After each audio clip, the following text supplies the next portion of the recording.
صرف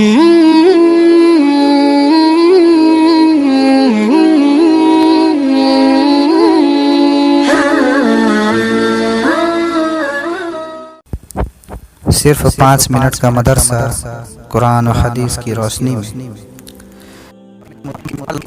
اس کو اللہ تعالیٰ ہی نے پیدا کیا اور ایک دن اسی کے حکم سے ساری کائنات ختم ہو جائے گی۔ قرآن پاک میں اللہ تعالیٰ فرماتا ہے کہ ہر چیز ختم ہو جائے گی اور صرف آپ کی عزت و بزرگی والے رب کی ذات باقی رہے گی۔ سورہ رحمان۔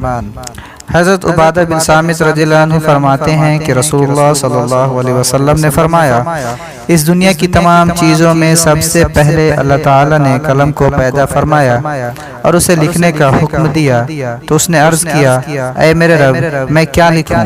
اللہ تعالیٰ نے اسے قیامت تک کی پوری کائنات کی تقدیر لکھنے کا حکم دیا۔ پھر اس نے اس وقت سے قیامت تک ہونے والی تمام چیزوں کو لکھ دیا۔ ایک دوسری حدیث میں رسول اللہ صلی اللہ علیہ وسلم نے فرمایا، اللہ تعالیٰ نے مخلوق کی تقدیر کو زمین و آسمان کی پیدائش سے 50,000 سال پہلے لکھا ہے۔ اس وقت سے قیامت تک دنیا میں جو کچھ ہوتا ہے یا ہوگا، قلم ان چیزوں کو بحکم خداوندی پہلے ہی لکھ چکا ہے۔ نمبر 2، اللہ کی قدرت۔ آسمان۔ اللہ تعالیٰ نے ہمارے اوپر مضبوط آسمان بنایا، روشنی کے لیے اس میں چاند، سورج اور چمکدار ستارے بنائے، اور اسی نے بغیر سہارے کے اس کو زمین پر گرنے سے روکا رکھا ہے، جبکہ انسان ہلکی سی چیز کو بھی بغیر سہارے کے روک نہیں سکتا، مگر اللہ تعالیٰ نے ہزاروں سال سے آسمان کو بغیر ستون سے روک کر اپنی زبردست قدرت کا اظہار کیا اور لوگوں کو اس میں غور و فکر کرنے کی دعوت دیتے ہوئے فرمایا، کیا وہ نہیں دیکھتے کہ آسمان کو بغیر ستون کے کیسے بلند کیا گیا ہے؟ نمبر 3، ایک فرض کے بارے میں چند باتوں پر ایمان لانا۔ رسول اللہ صلی اللہ علیہ وسلم نے فرمایا، جب تک کوئی بندہ ان 4 باتوں پر ایمان نہ لائے تو وہ مومن نہیں ہو سکتا۔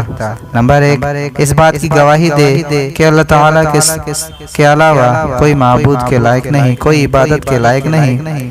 نمبر 2، اس کی بھی گواہی دے کہ میں اللہ کا رسول ہوں اور اس نے مجھے حق کے ساتھ بھیجا ہے۔ نمبر 3، مرنے اور پھر دوبارہ زندہ ہونے پر یقین رکھے۔ نمبر 4، تقدیر پر ایمان لائے۔ نمبر 4، ایک سنت کے بارے میں سنت پر عمل کرنا۔ رسول اللہ صلی اللہ علیہ وسلم نے فرمایا، جس نے میری سنت سے محبت کی یعنی اس پر عمل کیا تو اس نے مجھ سے محبت کی، اور جس نے مجھ سے محبت کی وہ جنت میں میرے ساتھ ہوگا۔ نمبر 5، ایک اہم عمل کی فضیلت، صبح کے وقت دعا پڑھنا۔ رسول اللہ صلی اللہ علیہ وسلم نے فرمایا، جو شخص صبح کے وقت یہ پڑھے گا شام تک وہ شیطان سے محفوظ رہے گا۔ ترجمہ، میں شیطان رجیم سے اللہ تعالیٰ کی پناہ چاہتا ہوں جو سننے والا اور جاننے والا ہے۔ نمبر 6، ایک گناہ کے بارے میں پڑوسی کو ستانا۔ رسول اللہ صلی اللہ علیہ وسلم نے فرمایا، وہ آدمی جنت میں داخل نہ ہو سکے گا جس کے ظلم و ستم سے اس کے پڑوسی محفوظ نہ ہوں۔ نمبر 7، دنیا کے بارے میں حلال و حرام کو سمجھو۔ رسول اللہ صلی اللہ علیہ وسلم نے فرمایا، ان قریب ایک زمانہ ایسا آنے والا ہے اس میں آدمی کو یہ بھی پرواہ نہ رہے گی کہ مال حرام ہے یا حلال۔ نمبر 8، آخرت کے بارے میں قیامت میں مجرموں کی حالت۔ قرآن میں اللہ تعالیٰ فرماتا ہے، اعمال کا رجسٹر سامنے رکھ دیا جائے گا تو اس وقت تم مجرموں کو دیکھو گے کہ وہ لوگ ان اعمال ناموں میں لکھی ہوئی چیزوں سے ڈر رہے ہوں گے اور افسوس سے کہہ رہے ہوں گے، ہائے ہماری کمبختی، یہ کیسا دفتر اور رجسٹر ہے جس نے نہ کوئی چھوٹا عمل چھوڑا اور نہ بڑا عمل، سب ہی اس میں محفوظ ہے۔ نمبر 9، طب نبوی سے علاج تقدیر کے خلاف نہیں۔ حضرت ابو خزامہ رضی اللہ عنہ فرماتے ہیں کہ ایک شخص نے رسول اللہ صلی اللہ علیہ وسلم سے عرض کیا، اے اللہ کے رسول، ہم لوگ جو جھاڑ پھونک اور دواؤں کا استعمال کرتے ہیں اور پرہیز کرتے ہیں تو اس سے تقدیر الہی کی مخالفت تو نہیں ہوتی؟ رسول اللہ صلی اللہ علیہ وسلم نے فرمایا، یہ بھی تقدیر الہی ہے۔ نمبر 10 قرآن کی نصیحت۔ قرآن میں اللہ تعالیٰ فرماتا ہے کہ یہ کلام بڑے رحمان اور نہایت رحم کرنے والے کی طرف سے نازل کیا گیا ہے۔ یہ ایک ایسی کتاب ہے جس کی آیتیں صاف صاف بیان کی گئی ہیں۔ ایسا قرآن ہے جو عربی زبان میں ہے، ایسے لوگوں کے لیے ہے جو سمجھدار ہے۔ یہ قرآن خوشخبری دینے والا، عذاب سے ڈرانے والا ہے۔ اللہ تعالی ہم سب کو زیادہ سے زیادہ عمل کرنے کی توفیق عطا فرمائے۔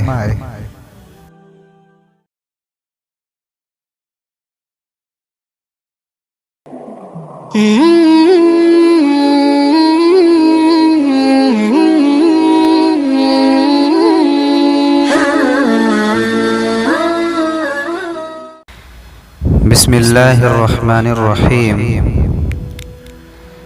صرف 5 منٹ کا مدرسہ قرآن و حدیث کی روشنی میں۔ 3 محرم الحرام۔